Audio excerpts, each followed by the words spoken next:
Thank you very much. Ďakujem veľmi pekne.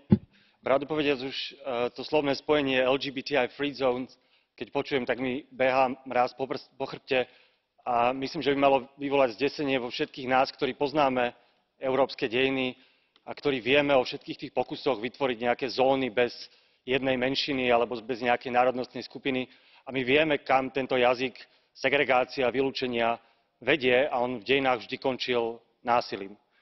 A dnes je toto násilie koncentrované najmä v online priestore, špeciálne v mojej krajine na Slovensku vidíme dramatický nárast nenávistných prejavov voči LGBTI komunite a výsledkom je naozaj psychické utrpenie a zlomené osudy tisícov nevinných ľudí.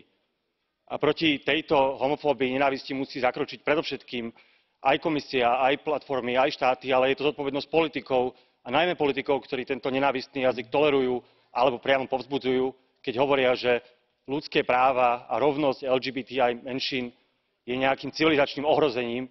A to je presne ten jazyk, na konci ktorého je násilie. Ďakujem veľmi pekne.